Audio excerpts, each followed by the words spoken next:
The history books celebrate the generals who won the Revolutionary War, Washington's winter at Valley Forge, Greene's impossible victory in the South. But there's a story they almost never tell you, the story of the men who didn't command armies, the officers who had no regiments to lead, the tactical masterminds who won battles with nothing but intelligence, deception, and an almost supernatural ability to read their enemy's mind. This is the story of Major John André's Shadow War, the intelligence network that nearly destroyed Washington's cause, and the one man who saw it coming when everyone else was blind. But more importantly, it's the story of what happened after his arrest. Because the real tactical genius in the André affair wasn't the spy, it was the general who understood that executing him would cost the revolution more than letting him live, and the extraordinary moral courage it took to make that choice. Most people know the basics. John André was captured in September 1780 carrying documents that exposed Benedict Arnold's conspiracy to surrender West Point to the British. It was espionage at the highest level, the kind of betrayal that could have ended the war right there, right then. The Continental Army found out about André, court-martialed him, and hanged him as a spy on October 2nd, 1780. What they don't tell you is what happened in between. The political firestorm, the British threat of retaliation, the international scandal that nearly broke the French alliance, and one commanding officer's decision to execute a man he genuinely respected, a man who, by all accounts, was playing by the rules of his time and doing his duty to the crown, but doing it with a decency and honor that made him more American, in spirit, than many of the men who served under the flag. West Point wasn't just a fort. In 1780, it was the key that locked down the entire Hudson Valley. If the British took it, they cut the North in half. They could march south from Canada, north from New York, and meet in the middle. The revolution would have been cut apart like meat on a surgeon's table. That's why Benedict Arnold wanted to give it away. Arnold had been brilliant once. A general with the kind of tactical gift you're born with, not taught. But by 1780, he was broke. Congress had stiffed him on back pay. He'd fought and bled for a cause that didn't even recognize his sacrifice. And the British? They were offering him 20 pounds, a fortune, to hand over the most strategically valuable piece of real estate in America. The man coordinating Arnold's betrayal was Major John André, the British Army's adjutant general and chief of intelligence. This is where most historians stop thinking. They see André as the villain, smooth-talking spy, elegant gentleman in a scarlet coat, the man who nearly broke the revolution with nothing but a cipher and some well-placed flattery. But that misses the entire point of this story. André wasn't trying to trick Arnold. Arnold didn't need to be tricked. Arnold was the problem. He was the American officer already willing to sell his country. What André was doing, the real, dangerous work, was managing an asset that could explode at any moment. And he was doing it under enormous pressure from his commanding officer, Sir Henry Clinton, who wanted results, not excuses. Here's where the story gets interesting, because in July 1780, André arranged a meeting with Arnold at a remote location on the Hudson River. The plan was simple. Arnold would bring documentation of West Point's defenses, its garrison numbers, its weak points. André would bring money. They'd exchange goods like traders at a country market, shake hands, and go back to their respective sides. Arnold would have his fortune, the British would have West Point, and André would have done the job his general gave him. But nothing in war goes according to plan. André never met Arnold face-to-face that first time. Instead, he sent a trusted intermediary, a civilian spy named Beverly Robinson, a loyalist who still had contacts on both sides of the conflict. But the location had been discovered. American scouts knew something was happening. André had to adapt. He couldn't go back to New York and report failure, so he made a decision that would cost him his life. He put on an American uniform. That's not some dramatic flourish added by historians. It's documented. André changed out of his red coat and into a blue Continental Army jacket. The reason? It was the only way he could move through American-held territory without being instantly executed as a spy. In uniform, he was a prisoner of war. Out of uniform, he was a dangerous criminal. And that single decision, that one choice to change coats, became the thread that would unravel everything. Because when André was captured on September 23, 1780, near Tarrytown, New York, he was wearing that American uniform. He had Arnold's documents on him, he had British currency, he had a false pass written in Arnold's hand, and he had exactly one problem. He'd presented himself to his captors using a false name. John Anderson, that was the alias. Just a simple, forgettable name. André was arrested with papers identifying him as John Anderson, a harmless civilian. But the American officers who examined him that day, men like Lieutenant Colonel John Jameson, they knew something was wrong. A civilian didn't carry military documents. A civilian didn't have access to this kind of intelligence about West Point, And a man pretending to be somebody else, in an army uniform that wasn't his own, in enemy territory, carrying enemy dispatches, that man was a spy. What happened next was the part they don't teach in schools, because André's arrest created a problem that nobody in the Continental Army knew how to solve. He was clearly a spy. The evidence was overwhelming, but he was also a British Army officer, a major, uniformed and acting under orders from his commanding general. Under the rules of war that existed in 1780, executed spies were executed. But officers caught on intelligence operations, that was a different question entirely. The international law was murky, unclear, and the stakes were enormous. General Washington received word of André's capture while he was traveling to meet with French commanders, the same French alliance that kept America alive. The French were already suspicious. They'd given America money, weapons, and soldiers, and they were starting to wonder if the revolution could actually win. Washington needed them. He needed their support more than he needed anything else except the continuation of the war itself. And now he had a prisoner who was, by any reasonable standard, an enemy intelligence officer caught in the act. The decision seemed clear. Try him, find him guilty, execute him. That was the law. That was the precedent. But André wrote a letter before his trial. A letter to George Washington. In that letter, André didn't beg for mercy. He didn't try to excuse his actions or claim he'd been forced. Instead, he did something almost unprecedented. He owned what he'd done. He described exactly how he'd been captured, admitted his role in the Arnold conspiracy, and acknowledged that under the laws of war, his life was forfeit. But he asked one thing, one small dignity. He asked to be shot, like a soldier, rather than hanged like a criminal. A soldier faced a firing squad. A criminal faced the noose. The difference seems small to us now, but in 1780, it was everything. It was the difference between dying with honor and dying in shame. What happens next is where this story stops being about intelligence and starts being about character. Because Washington had to make a choice. Execute André and prove to the French, to Congress, to the world that America had the strength and ruthlessness to punish spies. That would send a message: we will not tolerate treason, we will not show mercy to enemy agents, we are a nation that can hang a man and sleep at night. Or he could refuse André's request for a soldier's death. He could hang him, make it brutal, make it public, make it clear that spies die like criminals, not soldiers. That would satisfy the law. It would appease the people who wanted blood. Or, and this was the option almost nobody considered, he could grant André his final wish. He could authorize a firing squad. He could give an enemy officer, caught red-handed as a spy, the dignity of a soldier's death. He could treat his enemy as a man of honor, even though that man had nearly destroyed everything Washington had built. This is the part where the generals in the history books usually get it wrong. They talk about Washington's wisdom, his great strategic mind, his understanding of politics and human nature. And yes, all of that is true. But what they miss is the loneliness of that decision. Because if Washington granted André a soldier's death, it would be seen by some as weakness, as insufficient punishment, as coddling the enemy. Members of Congress would question it. The families of American soldiers who'd been executed by the British would question it. Patriots who wanted justice, pure and simple justice, would question it. But if he ordered the noose, he would be breaking his own word to a man who had, at least, the decency to own his sins. He would be saying that even when an enemy officer shows you honor and respect, when he asks for nothing but the dignity of a soldier's death, you will deny it to him just to prove you're hard enough, strong enough, ruthless enough. Washington could have been ruthless. God knows the war demanded ruthlessness. But on the question of how André would die, Washington chose something harder than ruthlessness. He chose consistency. He chose dignity. He chose to treat his enemy like a man. And yes, André was executed. That was never in question. The law was clear, and Washington understood that you cannot run a country, cannot command an army, without law. But André was executed by firing squad. He faced his death standing upright, facing his executioners, with the respect due to a soldier. The British were watching.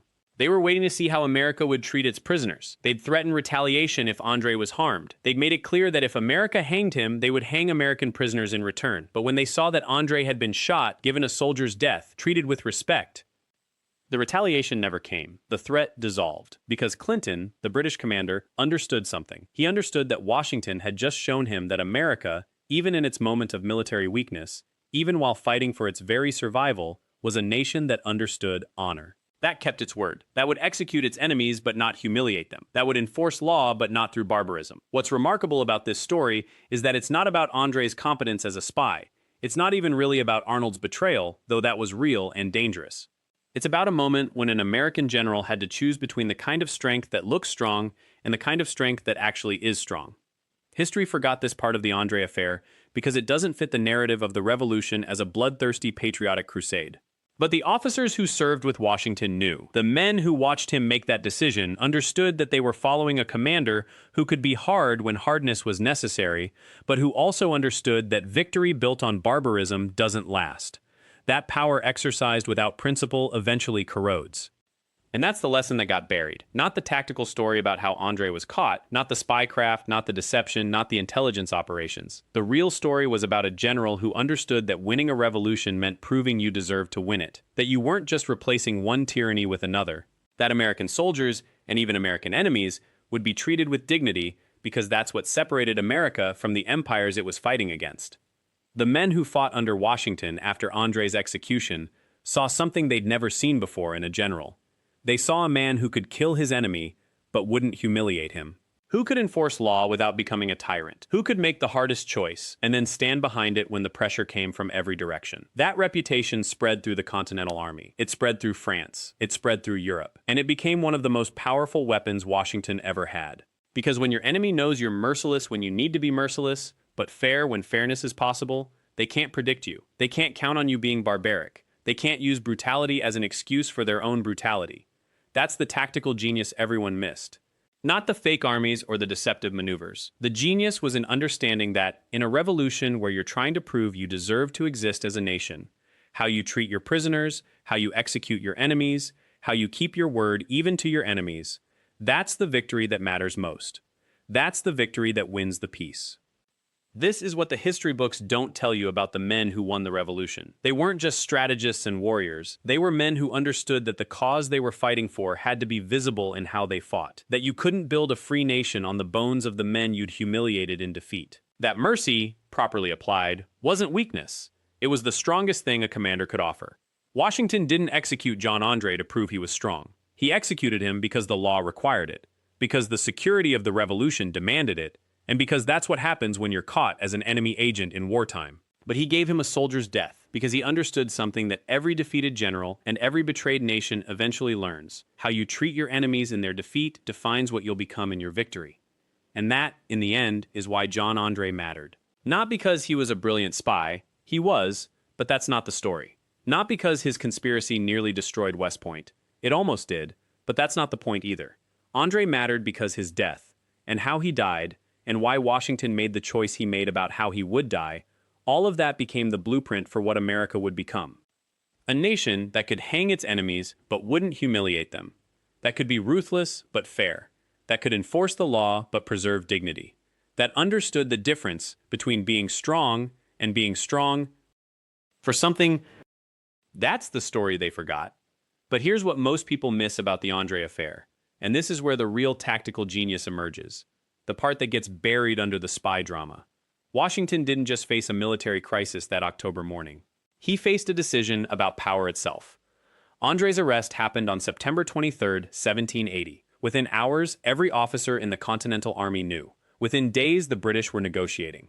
Weeks passed, the trial concluded, and still, no execution order came from Washington's headquarters. And that delay, that agonizing, deliberate delay, was perhaps the most brilliant tactical move Washington made in the entire war. Because hanging a prisoner of war, even a spy, even one who'd conspired to hand your most vital fortress to the enemy, that was never going to be the easy choice. The British wanted him back. They threatened retaliation. They offered prisoner exchanges. They sent ships up the Hudson. They made it personal with threats against American officers held in their custody. But Washington understood something that most commanders of his era, and honestly most commanders since, did not. He understood that the legitimacy of an army, of a cause, of a new nation trying to be born, rests not on its mercy. It rests on its consistency, on the appearance that you are not acting in rage, but in justice. So he waited. He allowed the trial to unfold. He allowed officers to testify. He allowed a board of inquiry to examine every piece of evidence. He allowed the case to be made, not in secret, but publicly, where every officer, every soldier, every American watching from afar could see the facts laid bare. André himself even admitted it. When asked directly if he was a spy, he said yes. When asked if he'd been engaged in espionage behind American lines, he said yes. He didn't beg, he didn't lie, He conducted himself, by every account, with absolute honesty about what he'd done and why he'd done it. And Washington saw that. The commander-in-chief of the Continental Army sat and listened to this young man, this talented officer, this enemy soldier, confess everything with a kind of calm acceptance that probably unnerved everyone in the room. Because here's what separates a strong leader from a tyrant. A tyrant doesn't need a trial. A tyrant doesn't need evidence. A tyrant needs an example, and he makes it by fear. But Washington needed something else. He needed to establish that the American cause stood for something, that it wasn't just another military coup, another revolutionary faction replacing one ruthless power structure with another. He needed to show, to his own army, to the Congress, to the British, to history, that America's revolution was built on the rule of law. Not kindness, not mercy, law. And that's a much harder thing to build, and a much harder thing to maintain than simple brutality. So André was tried fairly. The verdict was guilty. The sentence was death. And Washington, after days of wrestling with it, signed the execution order. But, and this is crucial, he did it as a matter of military justice, not as an act of vengeance. The order stated the facts. It did not curse André. It did not mock him. It did not make him into a symbol of British treachery or American righteousness. It simply said, this man was tried, found guilty, and will be executed as is the custom and law of war. 12 days later, on October 2nd, 1780, John André walked to his execution. And here is where the real story unfolds. Because what should have happened, by every standard of revolutionary warfare in that era, was chaos. André should have been torn apart by an angry mob. His body should have been displayed as a trophy. His execution should have been a carnival of vengeance, a statement to the British that America didn't just fight on the battlefield, it destroyed its enemies completely. That's what every other revolution had done. That's what was expected. But Washington had sent specific orders. André was to be treated with dignity. He was to be allowed to wear his uniform. He was to be allowed to speak final words if he wished. The execution was to be orderly, military, formal. It was to be an act of justice, not an act of rage. And André, even in his final moments, recognized what Washington was doing. He wrote to Washington directly, not begging for mercy, he knew that wouldn't come, but thanking him, thanking the commander for treating him fairly, thanking him for allowing the trial, for maintaining order, for not turning his execution into a spectacle. I have nothing to ask but what is in your power to grant, André wrote, that your excellency will be pleased to permit the accompaniment of a clergyman in my last hour. And Washington granted it. Think about that for a moment. Washington, the commander of an army fighting for its survival, facing a conspiracy that nearly cost him his war, his revolution, his life, chose, in that moment of maximum power, to show restraint, to honor the dignity of his enemy.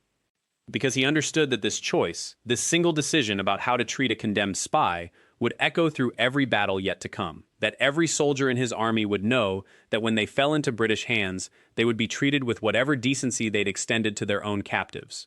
That's strategic thinking at the highest level, not just about tactics or terrain or supply lines, but about the character of the force you're commanding and the nation you're building. Every underdog commander in history who lasted, who actually won, understood this. You cannot sustain an army on fear alone. Fear fractures. Fear causes mutiny, desertion, collapse. But an army that trusts its commander, that believes in the justice of its cause, that sees its own dignity reflected in how its leader treats even enemies, that army holds. That army endures. And that's exactly what happened after André's execution. The British never launched a major assault on West Point. The Valley never fell. Arnold's conspiracy unraveled completely, and Arnold himself became a footnote, a man defined by his betrayal, not by any genius he possessed. But Washington became something else entirely. He became the kind of leader that people would follow not out of fear or obligation, but out of genuine trust. And in the grinding, brutal years that followed, from Yorktown to the Treaty of Paris, that trust was worth more than 1,000 fortresses. After West Point held, something shifted in the colonies. It wasn't celebrated with fanfare or parades. There were no victory speeches or public declarations. What changed was quieter, more profound. It was the kind of change that soldiers feel in their bones. The men under Washington's command began to understand something their officers had been trying to teach them since Valley Forge, that discipline without tyranny was possible, that a commander could demand everything from you and still treat you like a human being. That sacrifice meant something, because the man asking for it was willing to make it himself. This became the foundation of what would later be called the Continental Army's recovery. By 1781, Washington had been fighting for 6 years. 6 years. Most of his original soldiers were dead or gone home. The treasury was empty. France was growing impatient. The French alliance, the thing that had kept the revolution alive when it should have died a dozen times over, was starting to fray at the edges. His generals were exhausted. His supply lines were threadbare. Mutinies had broken out in New Jersey and Pennsylvania. Men who had endured everything, starvation, disease, brutal winters, endless marching, were reaching the end of what the human spirit could bear. And yet Washington moved. He did something that should have been impossible. He convinced the French fleet to come south. He convinced the remaining state militias to send troops. He convinced his own army that one more campaign, one final push, could end this thing. Not because he promised them victory. He had learned never to promise what he couldn't deliver.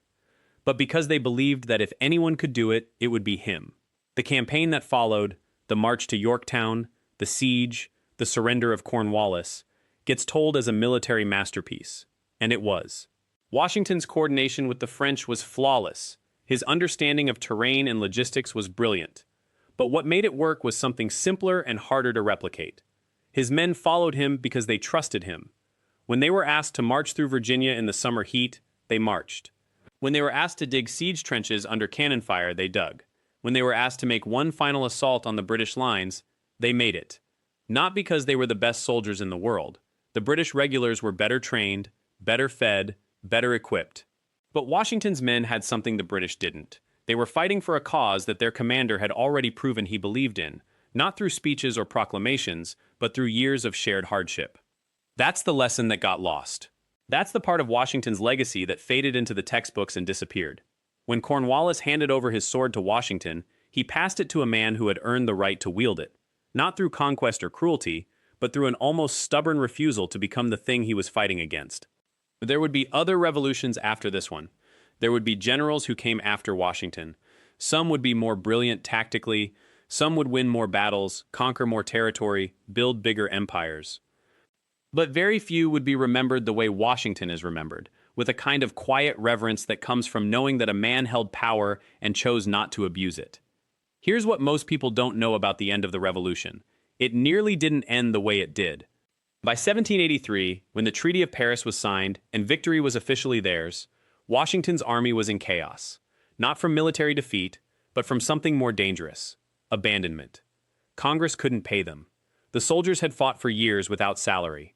They had used their own money for supplies, their clothes were rags, their families back home were starving, and now, with the war over, the government was basically telling them to go home with nothing. The officers were furious. The enlisted men were desperate. There were whispers of mutiny, not against the British, but against the American government itself. And there was an opportunity. A group of officers approached Washington with a proposal. They would march on Congress. They would demand payment. And if Congress refused, they would install Washington as a military dictator to straighten out the mess. It was the kind of moment that changes the course of history. Washington refused. Not with anger or self-righteousness. With something quieter and more final. He wrote a letter to the officers. In it, he told them that if they pursued this path, they would undo everything the revolution had accomplished. They would become the very thing they had fought against. He didn't order them to stand down. He appealed to their conscience. And they listened.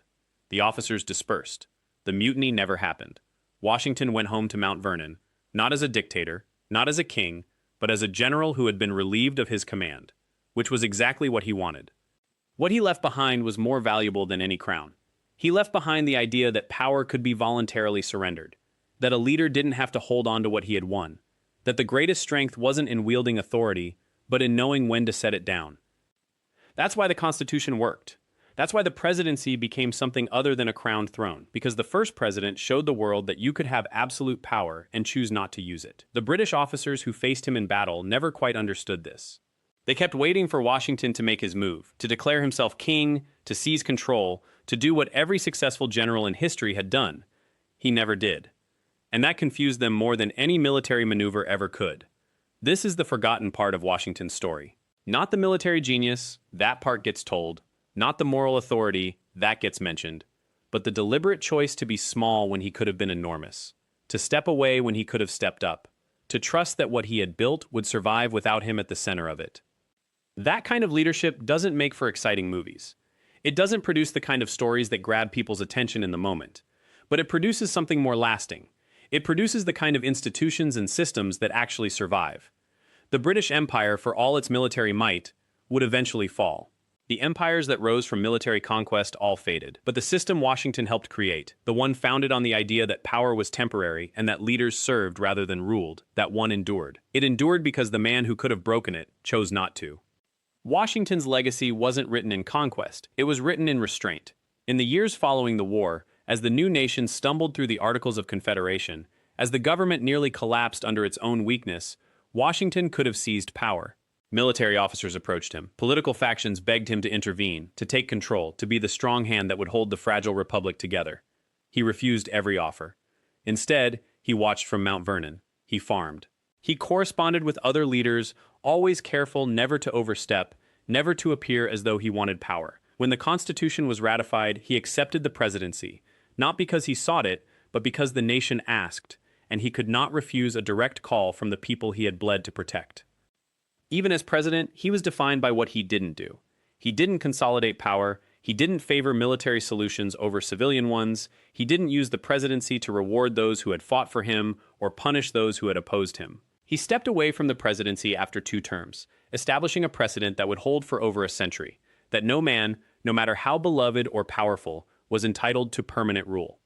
Thomas Jefferson, his successor, wrote that Washington's greatest achievement wasn't a battle or a territory won. It was proving that a man with absolute military power could voluntarily relinquish it. That statement was revolutionary in 1809. It remains revolutionary today. Because here's what the history books often miss. The commanders and soldiers who won battles through brute force and tactical brilliance are remembered. But the leader who won a war and then refused to use that victory to seize a throne, that leader fundamentally changed what it means to be powerful. Washington faced an enemy that was external and an enemy that was internal. The British were the external threat, but the internal threat, the temptation to become a dictator, the seduction of absolute power, the whisper that he alone could save the nation and therefore should rule it, that was the battle that defined his character. And he won that battle without firing a shot. The soldiers who fought under Washington, the ones who endured Valley Forge, who crossed the Delaware in the freezing dark, who faced British regulars and held their ground, they fought not just for independence. They fought for the idea that they themselves would never have to answer to an unaccountable ruler again. That promise was kept. The system that Washington helped establish, and then protected by refusing to abuse it, became the model for democratic nations around the world. Not because it was perfect, it wasn't, and the nation's founders knew it, but because it was built on the revolutionary idea that power was a trust, not a possession. Washington was 84 years old when he died in December 1799. He had been away from public office for nearly 4 years. The nation mourned him, not as a king mourns the loss of a predecessor, but as a people mourns the loss of someone they genuinely believed had given everything for them. Congress voted to erect a monument. Newspapers across the country published eulogies. People who had fought beside him, people who had known him, people who had only heard his name, all of them understood that something irreplaceable had been lost. But the system he had protected remained intact. The history of military leadership is usually a history of ambition and conquest. But Washington's history is different. It's the history of a man who was arguably more powerful than any American leader has ever been, who commanded armies, who could have seized the government, who had the loyalty of the military and the love of the people, and who used that power primarily to give it up. That's not the story that gets told in movies. It's not the narrative that sells books or dominates history classes. Most people, when they think of George Washington, think of the general on horseback, crossing rivers, winning battles. But the truth is more complex and more important. Washington's greatest victory came after the last shot was fired. It came in the quiet refusal to become what others wanted him to be. He remade the world not by conquest, but by example. And in doing so, he proved that the greatest military victory isn't the one that defeats an enemy. It's the one that creates a future where your enemy's grandchildren can live as free people, because you chose to build a system where no one, not even you, had the power to take that freedom away. That's the story of George Washington that the history books don't quite capture. That's the general who outsmarted not just the British, but the very nature of power itself. And that, in the end, is why his name endures. Not because he was the most brilliant tactician, or the most ruthless commander, or the most ambitious leader, but because he understood something that power-hungry men have never understood, that the greatest power is the power to give it back. Thank you for watching. If you found this story meaningful, please like this video and subscribe to Unbroken Regiment. We tell the stories of commanders and soldiers who changed history not because they were famous, but because they were willing to pay the price that freedom demands. Hit that notification bell so you never miss another upload, because there are more forgotten heroes out there, and their stories deserve to